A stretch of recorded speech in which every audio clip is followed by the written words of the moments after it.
Hello, you're playing The Waiting Game, the video game recommendation show. This week we're wielding South Park, The Stick of Truth. Nagasaki! It may have been delayed, not to mention finding itself on the sadly sinking ship that was THQ before Ubisoft bought it out, but nonetheless South Park The Stick of Truth is looking pretty good. You play as the newest kid in town, going on a series of quests with the colourful characters of the Comedy Central cartoon, all of it bundled up with some surprisingly deep RPG mechanics. But until you get to Rochambeau Children in a Colorado fantasy world, what should you do to stay entertained? Let's see. Oh, pure-hearted one, will you please come and save our world?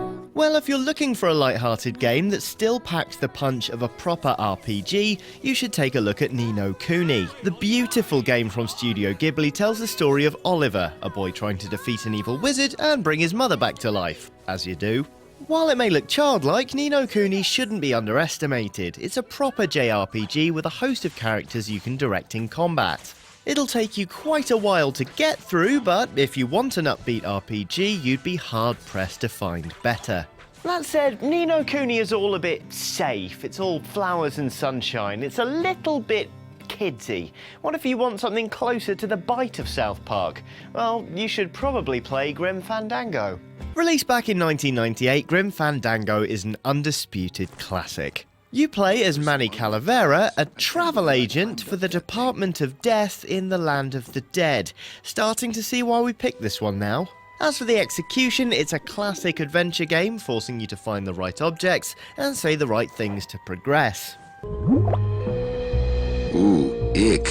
It came out like soft-serve ice cream, but judging by the smell, I think it's auto body filler. Most of the writing comes from industry legend Tim Schafer, so you're practically guaranteed to enjoy yourself. Which is good, really, because Matt Stone and Trey Parker are doing the writing for South Park The Stick of Truth, and they're pretty funny too. So, has, anyone seen the Bard lately? Alright, now South Park, as doubtless you're aware, is anything but predictable. Over the series' 17-year history, they've done just about everything imaginable, and only about 12% of it has been tasteful. If you want something similarly off the wall, The Hitchhiker's Guide to the Galaxy is an absolute must-read. Written by the inimitable Douglas Adams, Hitchhiker's Guide was originally a radio comedy before being adapted into a series of novels concerning themselves with the mysteries of the universe after the destruction of Earth. The books are hugely culturally prevalent, and chances are, if you read them for the first time, you'll spot at least one thing you'd already encountered in reference form elsewhere. It may not be a fantasy RPG like The Stick of Truth, but if what we've seen of the game so far is anything to go on, it's every bit as unpredictable. Alright, that's books and games covered off, so we may as well give you something to watch. Oh my god! You killed a hooker! Call girl! No, She was a Cyril, when they're dead, they're just hookers! Archer is a secret agent working for ISIS. Given he's a womanizing alcoholic with little regard for the safety of others and an ego the size of the Western Hemisphere, he really should have lost his job by now. Good for him then, ISIS is owned and operated by his mother. Archer has some wonderfully fast-paced dialogue, and there's not one dull character in the entire show. Easily the closest thing on TV to South Park's own shock value. If you don't watch Archer, you are seriously missing out. If you do watch Archer, you're alright.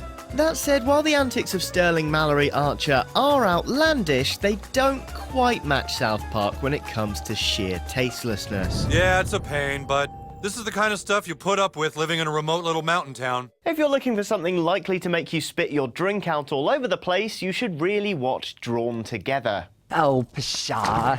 You're not morbidly obese, honey.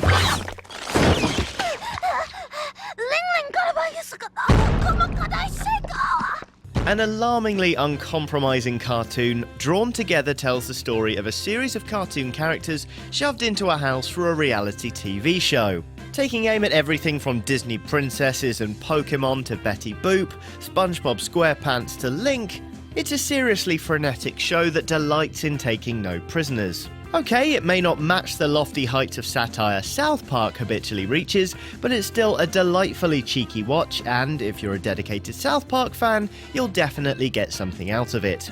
Speaking of getting something out, I'm getting out of here. There'll be more Waiting Game for you next week, but if you want to check out any of the things we discussed in this episode, follow the link on screen now for a useful Amazon list. And as ever, feel free to make your own recommendations in a comment or by tweeting with the hashtag GSWaitingGame. Bye for now.